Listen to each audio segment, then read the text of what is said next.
Hi, I'm Rob. And I'm Rob. And this is Ask Rob and Rob. Welcome to Ask Rob and Rob, where every week we fill in those gaps in your property knowledge by answering a couple of questions from listeners just like you.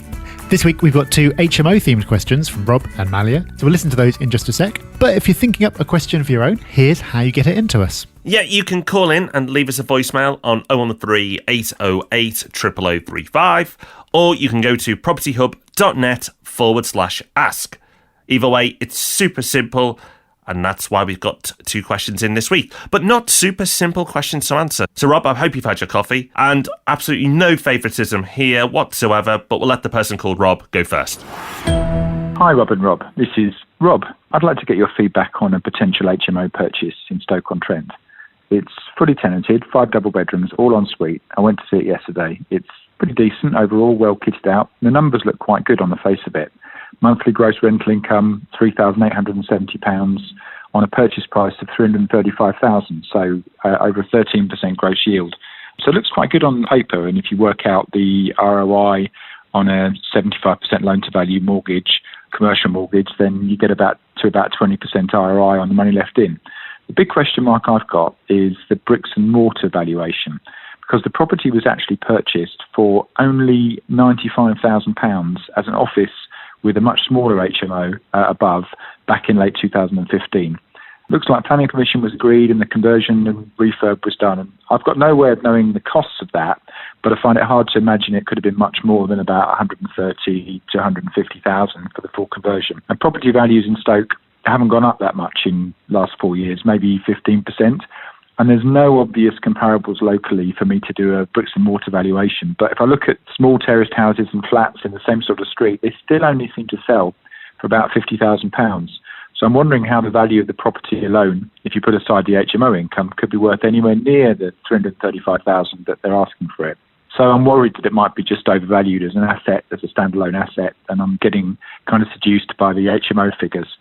So if you were me, would you, A, not worry about the bricks and mortar value, look purely at the business equation and potentially go ahead on that basis? B, walk away because the vendor expectations look to be so far adrift from the net property value.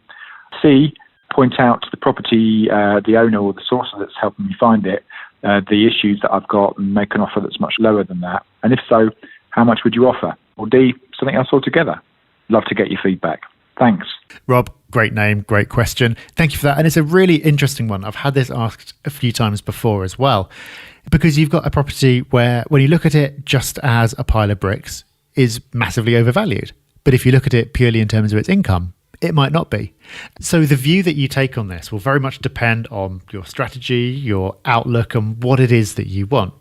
If what you're interested in is an income stream, then you can buy the property at this price and it will give you that income stream. This is presuming, of course, that if you're using a mortgage, the lender will also value it based on its income rather than its bricks and mortar value. Definitely make sure you speak to an experienced broker early before going any further. If you do that and the income is what you want and that income comes in as planned, then you could take the view that it doesn't really matter that you're paying more than the sum of a single let plus the work that's been done to convert it. What it does mean, though, is that your capital growth potential is going to be severely limited because it's an asset that's priced on its income.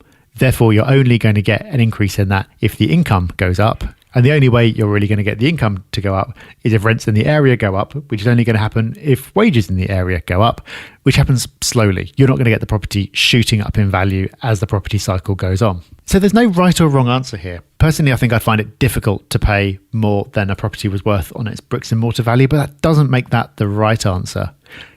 You've really got to weigh up your priorities to decide what's right. But there's never any harm in making an offer.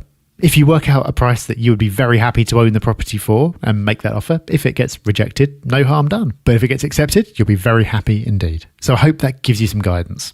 Okay, Rob. Well, we're doubling up on HMO questions this week, so let's get another one in. Hi, Rob and Rob. My name is Mahalia. Firstly, I just want to thank you for the amazing content that you put out. So my question to you is, I'm looking to purchase more HMO properties up in Manchester, a Leeds area. However, I've slightly been put off by the Article 4 directives, which require planning permission to change residential properties to HMOs. Is this something that I should be concerned with before I purchase more properties, or should I still go ahead and purchase the properties with the aim of getting planning permission? It would be nice to get your advice on how I should approach it and whether I should be avoiding the HMO strategy because of this. Rob, you did so well on the first one and actually learned from it. Would you mind doing the next one? Sure, I can do that. And this is a really simple one. You should definitely not be buying unless there is permission to use it as an HMO already in place. The reason for that is Article 4 is something that's put in place to restrict the number of HMOs in an area. So sometimes you'll get local authorities that will allow you to set up extra HMOs, but they're normally disinclined to do that because the whole reason they brought it in was to restrict the number in the first place. So you'll often get them just blanket turning down any new applications. So if you buy a property that you want to operate as an HMO, then you apply for permission to use it as an HMO and it gets turned down, then what do? You're a bit stuck. You're either stuck operating it as a single let and not making as much money as you wanted to, or you're going to have to sell the property again and incur all the fees in doing so.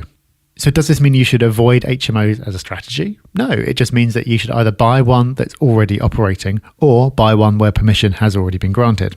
There might even be extra clever things you could do, like agreeing an option with the vendor, where you'll put down a small amount of money and have the option to buy the property at a given price if you manage to get planning permission. That's not going to work in an active market, but if the vendor is struggling to sell, they might just take you up on that offer. But definitely, one way or the other, make sure that you're clear to use the property as an HMO before you buy. Otherwise, you could just be setting yourself up for a very expensive disappointment. So a HMO double special this week, and thankfully Robert had a double espresso coffee. So I love this show every week. Different themes, different subjects. But of course, property related in some sort of way. You know what else is going to be property related? Our podcast on Thursday. So make sure you join us for that. And of course, we'll be back with Ask Rob and Rob next week. So until then, take care. Bye-bye. Bye-bye.